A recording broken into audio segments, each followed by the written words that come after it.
Okay, so I'm very excited to start talking about the employee onboarding project timeline and building out the smart sheets process to help you all out. So, as entrepreneurs, as a solo entrepreneur, it's very easy to just work through the process versus actually documenting the tasks. So, a successful onboarding program really begins on the employee's first day, and it continues through the first 90 days of their employment. So, the first 90 days is extremely important to be able to have all of your ducks in a row, making sure that you have the process fully documented for them to be able to be successful from day one. So this project timeline provides a structured approach to ensure consistency, engagement, compliance, and productivity. So while I'm sharing my master SOP, what I'm actually going to do is I'm going to create a new sheet and I'm going to start from scratch because I like to show you all how I build it. Everybody's a little bit different, but this is how I build it. So I'm going to build out a employee onboarding. So it's a 90-day framework. So that will be my focus. So again, there's different phases. So we're going to start with the phase. I can type phase, and I'm going to work through it as we're going. So phase 1 is your pre-boarding, meaning that this is before the employee even starts. There are definitely things that need to happen. So the duration for this is 1 to 2 weeks. And then the objective is to prepare the employee for success, complete any required documentation, and ensure the equipment and access are ready. So this is managed by human resources. So there's different things that we're going to have as an ownership. So we're going to have a status, and then we're going to have a start date. I'm going to select the date for this one. We're going to have an end date. And all of these columns can always be moved around depending on preference. And then usually we'll have status like this and ownership at the end. So from here, the phase 1 is a pre-boarding. So from a human resources perspective, you're going to send the offer letter. You're going to complete background check. You're going to send the onboarding packets. Prepare the personnel file, schedule orientation, and provide the employee handbook. Okay, so that will be week 1 and 2 leading up to the actual onboarding. So the owner on this is human resources. You can actually put a specific name as well if needed. Okay, so the hiring manager, on the other hand, will develop a 30, 60, 90-day plan if it does not exist. If it does exist, you're going to just update it to tailor to the specific dates of the employee starting. You're going to create a training plan if you don't have one. Otherwise, you're going to create a training schedule.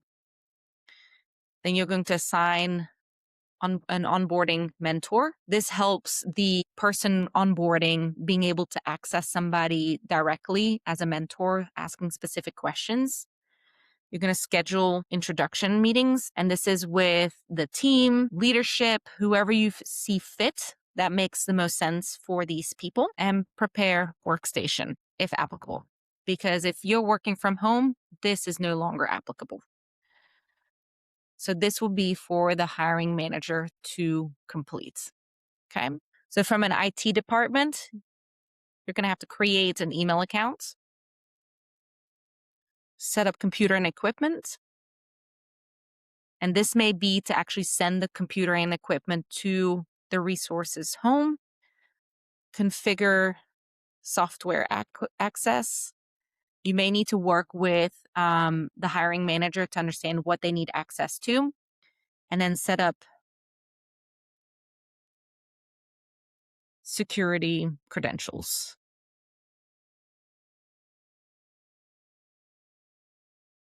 So this is your IT department.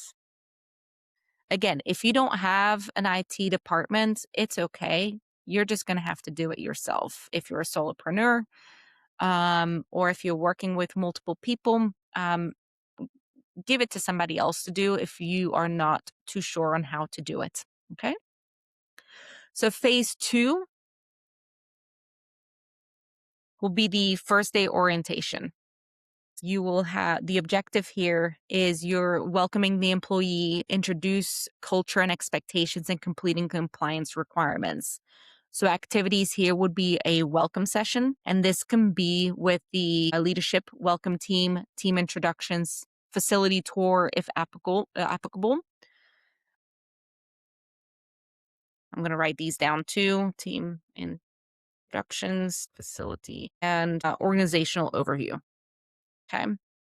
So that is your step 1 from a welcome session perspective. Next would be the administrative setup. And this will include the following. So, and again, this is just standard, but you can definitely add more to it as you need to work through it based off of your company. So you'll have tax forms, direct deposit, policy acknowledgement. Those will be examples. So this will be, so let's talk about who does this. So this will be the hiring manager or whoever is part of HR. Sometimes it's HR that manages this as well as the welcome session. The administrative setup will be the employee with the guidance of HR. And then next one is technology setup. And if you work from home, sometimes people do this already before they get started because they want to be able to access the tools before you actually get started on the first day. So right here, you're going to work through your login verification. You're going to set up your employee, your email setup. You're going to have software access training if applicable. So if there's specific training that the employee needs to take, my recommendation is to add that to your 90-day framework as well. So from a deliverable here, the expectation would be for the employee to have a completed employee file, have all of the signed acknowledgements, and then have system access verification and have it all set up. So that is your phase 2. Okay. So let me clean this up, push this over because this is your phase 2. Okay. Then your phase 3 is your foundation training. So this is what I've been talking about before, is that from a foundation training perspective, this is the core that everybody needs to know when working through the onboarding process. The objective here is to build confidence, clarify expectations, and have and introduce workflows as well. So one of the things that you'll be working through is job expectations.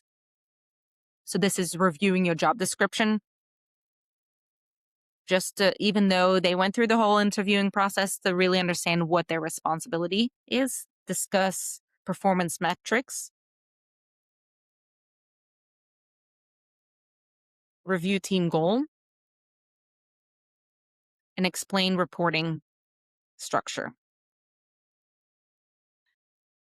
So this will be the hiring manager that will be responsible for this, or the hiring manager or whoever is responsible. So we're going to bump this up again, do this way. Okay. So from here, the next part is the operational training, and this would include SOP review. And this might take some time, right? Depending on how many SOPs you have, it's really important to have as much documented as possible as well. Department processes, communication standards, what are your expectations, and then escalation procedures. So again, the hiring manager will go through this, work through all of the details and activities. And then last but not least, you're going to have the team integration, meaning they're going to meet key stakeholders, attend team meetings, and introduce to internal partners. I'm not adding the duration on all of these because it really depends on the team that they're going to be part of. Every business is different. I know that typically for me, I don't do all of this until we're in week 2 or 3, giving them the first 2 weeks of really understanding the foundation, meaning that the first day orientation sometimes bleeds into a full week, 2 weeks, depending on how large of an organization you work for. When it comes to the foundation training, this can be expanded as well over a course of different days. Okay. So phase 4 is your role integration. So the objective here is to begin independent work, build proficiency, and establish accountability. So first week 2 or the first week, whenever it aligns, would be to shadow team members, practice core task, and review feedback. Make sure that as a hiring manager, the mentor or whoever you assign has a good idea of what they're responsible for, who checks in with what, and who would be responsible for that level of detail. Okay. So I'm going to actually add this week. And then I'm not going to put the specific week because this could be depending on the company, whatever week that's decided on. So then the following week, you're going to work through complete assigned projects. So give them little tasks to do. Get them used to, even if it's in Salesforce, maybe checking off a checkbox or moving, working through resource requests, budgets, review. Give them something small to work through and get used to the process from start to finish. Okay. Attend department meetings and demonstrate process knowledge. So what I have done in the past is I've created little quizzes for specific tasks that the resources are responsible for and to see if they understand. Show me how to navigate to X. Show me where you would update a resource request. Show me where you would define the budget. Where would you find the SOW? Little things like that makes a big difference when it comes to really understanding the core knowledge, because the first few weeks it's really information overload for a lot of these people. So we want to make sure that we give them the structure and that they feel comfortable before they move on to the next. And if they don't know, this is a good way of showing them what is available, where you might need to change your onboarding process to make sure that they get what they need. So from the next week will be manage daily responsibilities, manage. And then you will participate in performance discussions and add whatever else. So in the end, these several weeks of work will end up being where you are giving them specific tasks of what their role is responsible for. Okay. So this can be 1 week, 2 weeks, 3 weeks, 4 weeks. Give them what they need, add more context to it, every task, but at a minimum, give them this. The deliverables here would be to have a 30-day progress report, have a skill assessment and a development plan. So they really truly understand what they're responsible for, how they need to do their jobs, and how to progress. So if you want access to the 30-day progress report, skill assessment templates, and development plan, I have those readily available. I've got a link where you'll able to link out and get those and download the information. Okay. So from a phase 5, this is your 30-day checkpoint. This is extremely critical. You always want to have daily checkpoints, but really from a 30-day perspective, as a hiring manager, you want to understand where they're at. So this is the manager review. So you will have discussion topics of what is going well, what obstacles exist, is training sufficient, are expectations clear?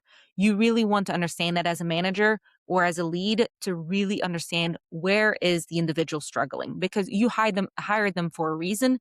You want to be able to give them what they need to be able to proceed. So the evaluation areas would be attendance, engagement, learning progress, team integration, and initial productivity. So from there, you can definitely update the checkpoints and the details that you're working through. So this will be the manager review, and I'm just going to add exactly what I just mentioned. So that way we've got this document, what is going well, what obstacles exist? Is training sufficient? And are expectations clear?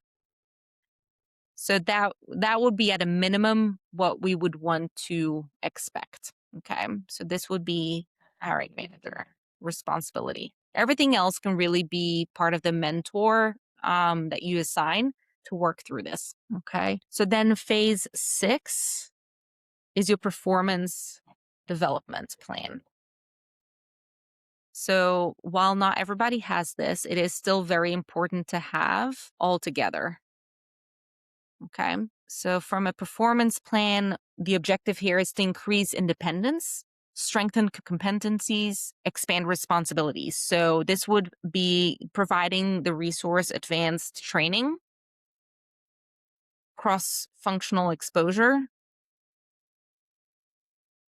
meaning that they can access and talk to different people in different roles to really understand what is available to them, independent task management, coaching sessions, and continuous feedback. So right here, the deliverables really is assessments, training completion records, really making sure that the resource has what they need to be successful in their role. Okay. So again, this will be the hiring manager that will continue to work through this with them. Phase 7 is your 60-day review. So again, you're going to look at review areas like the technical skills. Do they have what they need to be successful? Communication. How are they communicating? Do they have lack of communication? Are they over communicating? Could they be communicating more? Accountability. Are they stepping in as an independent resource? Quality of work, team collaboration, and organizational fit. These are just critical to just do a quick assessment. How is the resource doing? Are they fitting in?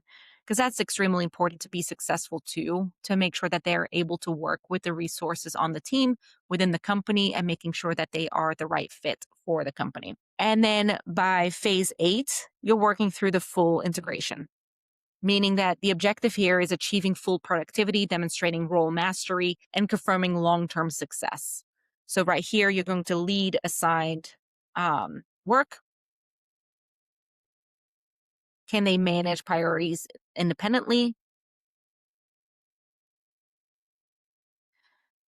Are they participating in improvement initiative? And have they completed their remaining training? So right here, the expectation really is this is your final skill assessment to really determine, do they have everything that they need to be successful in their role? Every phase has one extra step to make sure that you have what you need to be able to be successful and work through the motions as well.